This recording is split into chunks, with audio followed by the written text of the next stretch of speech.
Welcome to The Midpoint, conversations with the extraordinary people building the American innovation economy from the inside out. I'm Patrick McKenna, founder of One America Works. Today, we're joined by an amazing example of what we're talking about here. So Will Young, I'm going to ask him to do some of his intro, but I want to give a couple of things here. So Will and I moved to Austin about the same time, and around 2019 from the Bay Area. And I'll let him talk a little bit about that move, but I really was, I'd been in Silicon Valley for 15 years. I started 3 companies there. I started a 4th company, but in Baltimore. And I was just really looking around for a place that had a lot of positive energy, innovative thinkers. And when I came to Austin, I found that.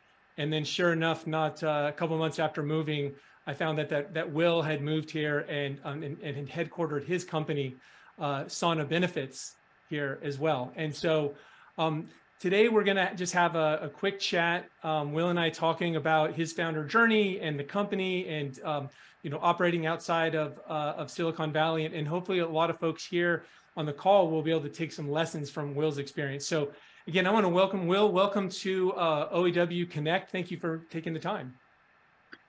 Yeah, thanks for having me, Patrick. I'm obviously a big believer in the mission that you just described and the sort of overall vision. And yeah, it's great to chat with you, and nice to meet all of you on the Zoom. So would you mind just starting off a little bit? A lot of people, I think, on this call are either started a company or thinking about starting a company. You've been in the startup world for a while. Could you just talk a little bit about your founder journey before we dig into what you're doing with Sauna? Just like, how did you get involved in entrepreneurship and what your path was? Yeah, sure. I think there's sort of a question of whether entrepreneurs are born or made. And I grew up from a young age admiring entrepreneurship. I had plenty of other entrepreneurs in my family, people that owned small businesses or people that had started things around tech even. And so I was exposed to it from a young age, and I'd always admired that and wanted to follow in the footsteps of some friends and family that had built their own companies. And it took a while, but eventually, I sort of worked some big jobs. I worked in consulting a little bit. I worked in Hollywood briefly, then worked for Google, and then took my first foray into early stage venture-backed tech companies by joining a company called JustWorks really early. I was on the, not the founding team. I joined a couple years after they were founded, but they were 10 people, and got this crash course in how you build a fast-growing venture-backed business, growing from 10 people to 150 people, raising several rounds of venture capital. And then after a couple of years there, finally got the courage and will to start a company on my own. And so I started Sauna Benefits. And then a couple years later, moved to Austin and met Patrick. So I just want to, so Sauna Benefits, so you're doing 2 really hard things at once, right? You're attacking the More than 2 healthcare industry. I mean, there's so many things. So two really big ones and let's add a few more here, is attacking the healthcare industry by building a completely novel, new from the ground up insurance company that has all the health services. And you're also doing it in the heartland. You're doing it in a place that not everybody associates with kind of the type of scale of innovation. And just for context, everybody here, Will has raised over $100 million for his Austin-based startup. And so, when you talk about validation, big idea, you get the right team, you get early traction, you raise, I think you raised 3, then you raised 6, and then you raised 20, and then you raised 60, each way along. And doing that in a big market that has a lot of complexity, and then doing it outside of the typical place. And I think you also, well, maybe also talk a little bit about the way you're organized, because you do have some team members that are kind of spread out a bit. So the gang here at our Connect event, like, we're looking at success, big raise, big idea, and with giant prospects going. So could you maybe unpack a couple of the challenges and how you attack them, both from attacking a big industry, and also say you have a very unique investor with GigaWorks. GigaFund, and GigaFund. And Trust also. So it's funny, I thought when I started Sauna that we were going to be a Bay Area based company, and I'd lived in a couple coastal cities. I lived in New York, I lived in Boston, I lived in LA and San Francisco. I've sort of bounced around these more traditional venture capital hubs. And I thought that's where we were going to build the business, because that's where, people that I went to school with and knew that, in the tech scene, that's where I knew that they built businesses. But my first sort of um, pull to the heartland was that I'd met this amazing software engineer in New York who moved back to Columbus, Ohio. And we eventually became co-founders. And I was like, well, how are we going to do this if you're living in Columbus? And he, he wanted to be close to family. And he's like, well, look, I'm willing to, I know I might be giving up a life in like a big venture-backed startup to move to Columbus, but I need to be here for family.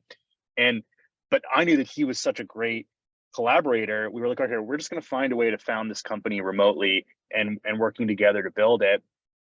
And then we hired our first designer, and she was based in Columbus, and we worked remotely together. And we kept hiring more engineers, and they were distributed as well. And we discovered there was a huge opportunity of all these people across the country that were just as talented as folks on the coasts. And I sort of changed my framework of like, oh, actually, you can build a team, you can build a company that is geographically agnostic, and you're not tethered to one of these talent or capital hubs in a way that you used to. And this was before COVID, when I think a much larger portion of the population figured this out.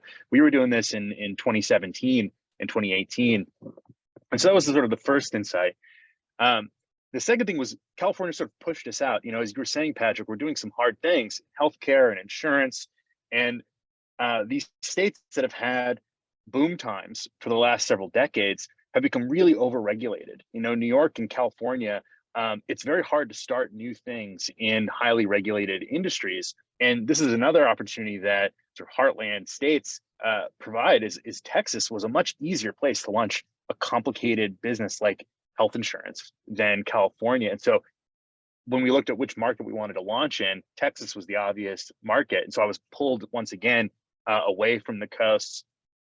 And then Patrick mentioned that we found, some unique investors. Our early, I went up and down Sand Hill Road, which is the name of the sort of venture capital hub in the Bay Area. Like I pitched all the major venture capitalists on the early idea before we had traction, before we had anything to show. And I wasn't like a blockchain company, and I wasn't like AI, and there wasn't like a lot of exciting traction yet. But the early idea, I had a lot of difficulty finding folks in Silicon Valley to believe in it. And I think there's a lot of groupthink that happens in that community as well that made it hard for them to see opportunities that took different approaches than what they were used to seeing, that were outside of the normal pattern. And I found these venture capitalists that actually were based in Austin that saw the vision and happened to have a big funding base of their own. So I could actually start building a business that was of the venture scale, using investors that were from outside of the normal capital centers. And so these three forces, the talent distribution, the sort of regulatory arbitrage that we saw, and then the sort of new wave of capital that's available outside of these major hubs, they basically made Sauna possible. And we built our business around those new trends. It's like a case study of heartland entrepreneurship. I was, my day job being Comeback Capital, where I invest in early stage companies based in the heartland. We had the 4 questions of, why this? Like, why are you doing this? Like, why is this an idea? Like, why now? Like, what is the critical thing? Why you? And then the 4th one is why here, right? And it's like, you got to have a great idea. There needs to be a critical moment, and also regulatory change, regulatory arbitrage. Like there's a lot of things that you can go and find that why now by, like you said, doing it in Texas versus in California. And then there's this why here. You're able to find the talent that wasn't otherwise available. In your case, this is the thing for everybody in the group here, is like your investors are out there. Your investors are out there. They're harder to find when you're in a Columbus or an Austin or a Cleveland or something like that, but your investors are out there, and they're out there more and more. So Sauna is a great example of finding investors who believe in what they're doing and are going to back them over the long scale. So that is just terrific. Now, how about operating with remote versus office? How have you dealt with that? I mean, you've used it as a secret weapon, like a superpower. Is it continue to be a superpower? Have you evolved your thinking around remote or hybrid? I definitely view it as a superpower. I feel like when we first were pitching the business, in the early days when it was just my co-founder and myself and a few other employees, investors were so skeptical of remote teams, especially remote founders. They thought, oh, you have to be in the trenches together every day, seeing each other. And I do think there's a real advantage to that. So I think there's a real cost to remote work, which is that you're not, you know, you maybe are a little slower to iterate on some things because you're not seeing each other all day. But on the other hand, you're a lot less distracted. It's much easier to get like focused, quiet work done. And if you build your culture the right way, you document things much more clearly, and you create communication interfaces that actually make it easier for someone new to join and get up to speed quickly, because there's not a lot of informal knowledge distributed in a bunch of pockets because people have always just like sat next to each other and understood things. Like we force people to document a lot more, and we were forced by being remote to like think about how we communicate and where responsibility lies and how we hold people accountable in a way that people in person don't have to think about as much because it comes naturally. So I think the advantage in hiring people is tremendous. I think there are some productivity advantages, even though there's some productivity costs. And I think before we started building the company, I always assumed we'd reach a scale at which we'd revert back to being in person. And we really haven't had to do that. We got up to 200 employees, and the company's working great. The culture is really strong. People love working with each other. We're incredibly productive. We're growing fast. So you can build a company that's of modest scale. From my own personal experience, I know we can. That works really well. And we've got advisors that have worked at companies like Envisioned, which is a design software, and they've got thousands of employees distributed around the world, and it works quite well for them. So I'm confident you can scale it up even an order of magnitude higher and have remote work well. You just have to think about organizational design. And it has to be the culture key fit. point there, Yeah. Will, is that and everybody who's listening to this is that like designing it from the beginning with remote in mind, right? It's like it can't be the second thought if you're going to get this productivity. So the company that I co-founded in 2016, Facet Wealth, which is now just Facet, we started it in Baltimore with a remote like hybrid, where about 3/4 of the people envision would be remote, and we just wanted to tap into the Hopkins talent and the talent around like T. Rowe Price and Lake Mason and all the things. So we were looking for talent, and we found Baltimore, which wasn't an obvious place to go. But then, there is incredible knowledge around investment management. And but we thought about remote first from the very beginning. So when COVID hit in 2020, we had 70 employees. We went no office, grew to 260, went from, whatever, we had maybe 100 million of assets under management, now like 8 billion, and we have no office. And we went from having raised 2 million to have now raised 160 million with no office. But we designed from the beginning the DNA of how to actually scale and build and access talent in different places. So anybody who's thinking that you're going to build a company, particularly outside of Silicon Valley, if you need 500 engineers that are doing like deep tech AI, maybe Silicon Valley is the place for you. But if you're in another city and you need, more than 50, 100, you're going to need to tap talent pools outside of where you are. And so if you're in Columbus, now you should be thinking, how am I going to tap talent in Pittsburgh and Cleveland and Cincinnati and not have everybody come to Columbus, because it's just not enough tech people to scale the business. So your success is going to be requiring you to be able to do what Will was just describing. Well, I have one more question for you. Then we're going to get into getting into the breakouts and talking to each other. Is there some trend, something that people aren't talking about, whether it's related to healthcare, insurance, funding, something that you know really well that others don't know yet that you could share with the group? Oh, wow. What secrets are there? This isn't necessarily a trend. I think this is an evergreen opportunity, if I was advising someone, you know, if someone's out there thinking about an idea they want to start,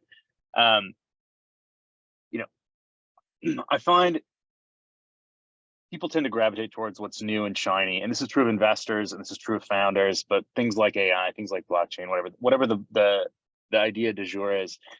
But there's always a lot more opportunity to build a great business in the areas that are not shiny and exciting. You know, I worked in Hollywood for a couple of years out of college, and it was the shiniest possible industry, but there wasn't that much opportunity for someone that wanted to build something new. You know, you were sort of fighting all these entrenched people, and there was a fixed pie. But B2B software, you know, or insurance or fintech or healthcare, you know, pick these industries that feel intimidating because they're so complicated and so boring in some ways that, like, that's actually where a lot of the opportunity is. And so if you're fishing for, you know, ideas, don't just think about what sounds cool at a cocktail party. Think about what, you know, where the economy actually is, and where there might be, you know, an opportunity. If you don't mind working in a space that's complicated and, you know, not as exciting to an outside observer, it can be really exciting internally from a business building perspective. And that's what I found. That's really good insight for the entrepreneurs that are on the session today and are going to be listening and watching this. Because what I think a lot as an investor, I've invested in over 70 companies in the heartland. And it's like, you as an entrepreneur know something because of where you are, whether it's transportation, logistics, robotics, manufacturing, healthcare, health services. You have some edge. If you don't have an edge, you probably shouldn't start a company. You need to actually have an edge, a knowledge edge. And then what we talk a lot about here is a trust network. Like, who do you know in this space that gives you special access to some insight, a trend, and then bridging that to, like, what network do you need to build? You need to build a network to customers. You need to build a network to investors. You need to build a network to the talent that needs to fill in what you know. So starting with something like you have a deep insight into that others aren't looking at yet is going to significantly improve your ability to succeed. Well, Will, I just want to thank you for the time today, sharing your amazing success, and hopefully others picked up something from it as well. We'll share this out and summarize it a bit. But again, thank you so much for joining us today. Yeah, enjoyed it, and I couldn't believe more in the mission again. And good luck to everyone who's building something out there. And feel free to reach out if you ever want advice or you know, bounce ideas. You know, I'm open to helping people. Well, back to that trust network. Will made a serious offer. Hopefully you all can, if anybody's doing something that's related to what he's doing, you will reach out and take him up on it. I know that Will's very serious about helping others. I've seen it many times, and the fact that he's here with us today is great evidence of that. All right, so thank you, Will, for your time today. Really appreciate it.